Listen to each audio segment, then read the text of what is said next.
sekarang kita masih lagi berada di dalam mood untuk beraya, terutama ini mungkin raya yang sangat istimewa, yang sangat berbeza, itu tidak boleh dinafikan, tetapi masih juga perlu diambil iktibar daripada segala yang berlaku ini. Jadi kita ingin bawakan kepada anda satu perkongsian berkenaan iktibar raya PKPB, dan untuk itu kita bersama dengan secara panggilan video pada ketika ini bersama saya adalah Nur Suhada Zainal, pemaju platform aset digital. Assalamualaikum, selamat pagi. Assalamualaikum warahmatullahi wabarakatuh. Waalaikumsalam. Selamat Hari Raya Nur Suhada. Selamat Hari Raya. Ya, terima kasih kerana sudi bersama kami pada pagi ini, pada pagi Isnin 1 Jun 2020. Nur Suhada, mungkin kita boleh jangkakan berkenaan dengan ini antara persoalannya lah. Sekarang ni raya ini sangat berbeza, sangat-sangat berbeza daripada tahun-tahun yang sebelum ini. Mungkin antara perbezaan yang boleh kita highlightkan terlebih dahulu, raya anda dan juga raya di sekeliling anda. Okay, pertama sekali saya nak ucapkan terima kasih kerana menjemput saya untuk session pagi ini. Seperti yang kita tahu, tajuk hari ini adalah pengajaran raya PKPB.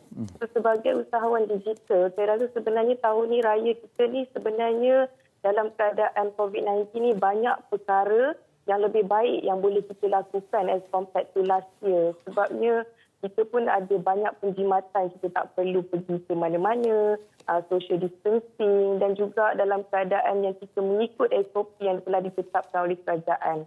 Maknanya kalau ikutkan keadaan yang sekarang ni, dari segi sistem kewangan kita sendiri pun ada improvement. Sebab kita tak perlu nak buat open house, ataupun kita tak perlu nak membeli barang-barang raya yang meriah seperti tahun lepas lah. Betul.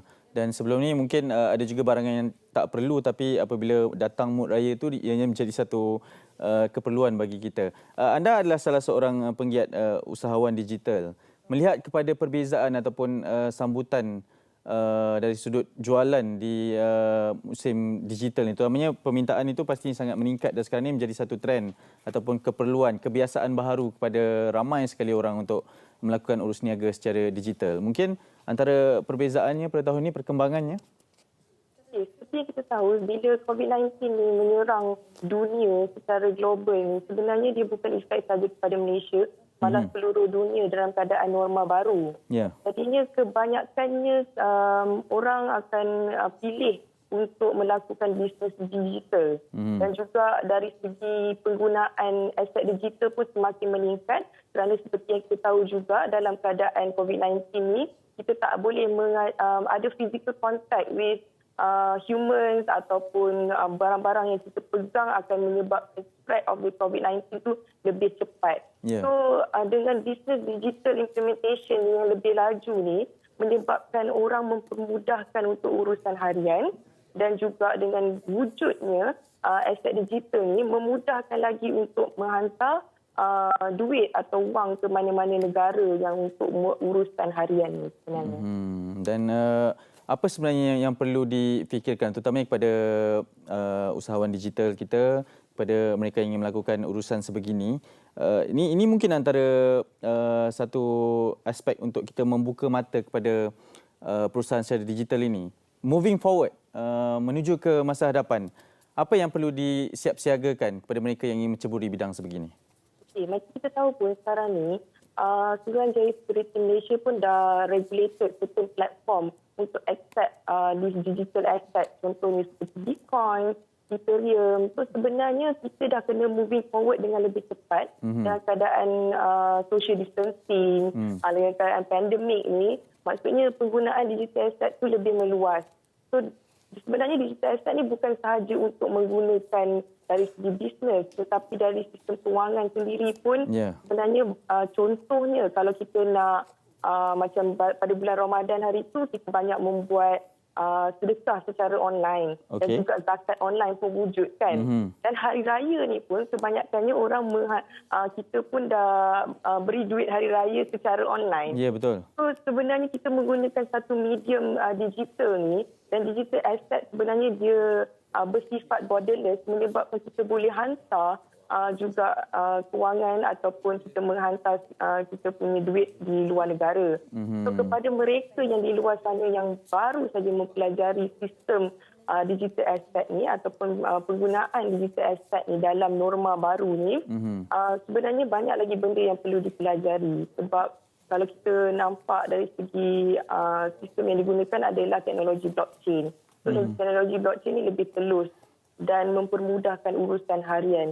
Semasa kita tahu kan, kita pun sekarang ni mengikut SOP kerajaan yang di mana kita tak boleh berada dalam gathering yang besar, kena ada social distancing, tak boleh berada dalam event yang ramai orang.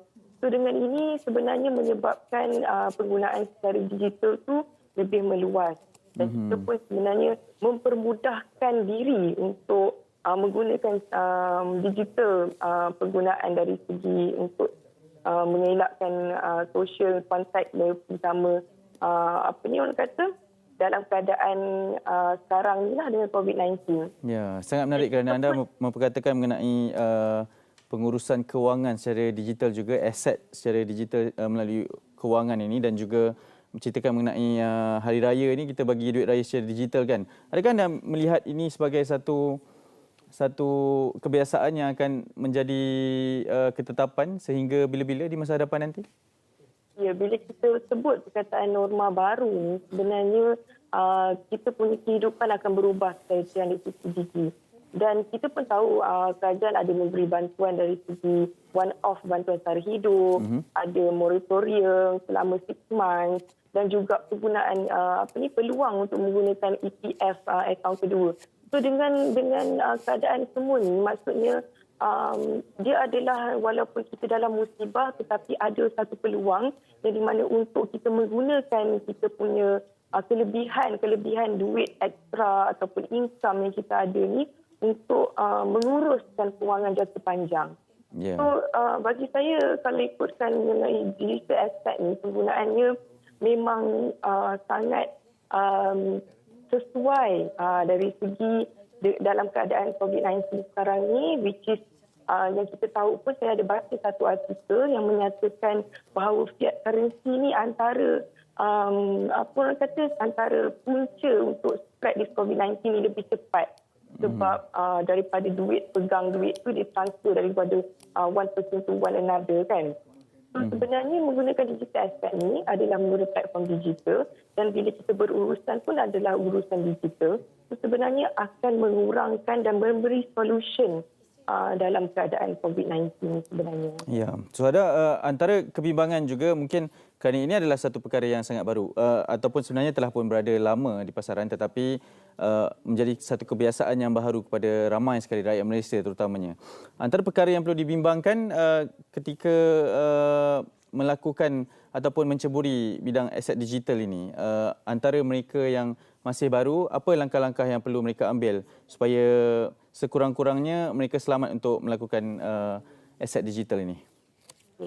Seperti yang kita tahu, kalau aset digital ni, platform yang digunakan daripada teknologi blockchain ni sebenarnya lebih telus dan lebih secure.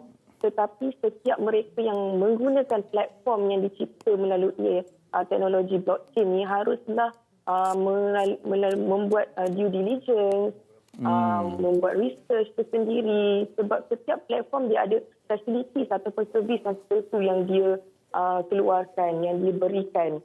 So sebagai pengguna kita haruslah membuat research sendiri, memandangkan teknologi blockchain yang dapat mencipta cryptocurrency ataupun digital asset ni, penggunaannya kalau ikutkan secara nature ni dia adalah borderless.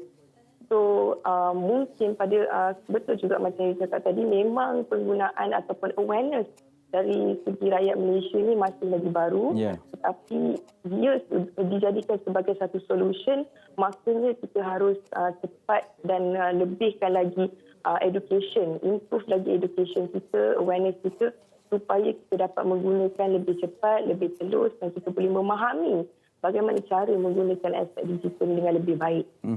Kalau ada medium-medium yang anda ingin kongsikan, di mana untuk mendapatkan info lanjut bagaimana ingin mencari anda, Nur Suhada Zainal? Okey, kalau di Facebook boleh follow @CEO DDK Official, ataupun fanpage DDCoin_official untuk mengetahui lebih lanjut, dan juga ada di situ boleh dapatkan macam-macam info berkenaan aset digital, financial technology ataupun blockchain development. Di situ ada banyak cara untuk kita belajar ataupun cara untuk kita menggunakan platform-platform digital dalam penggunaan harian. Dan ini pastinya satu lagi iktibar daripada Perintah Kawalan Pergerakan bersyarat ini, termasuklah daripada apa saja yang melanda dunia kini, pandemik COVID-19. Nur Suhada Zainal, terima kasih banyak akan sudi bersama dengan kami di pagi Syawal ke-9 ini.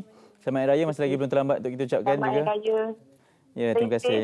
Stay at home. Ya, betul. Terima kasih banyak Nur Suhada Zainal, pemaju platform aset digital yang telah pun berkongsi. Ini mungkin antara norma baru dan juga bakal menjadi kebiasaan dan juga ketetapan kepada seluruh rakyat Malaysia dan juga penduduk dunia terutamanya. Okey.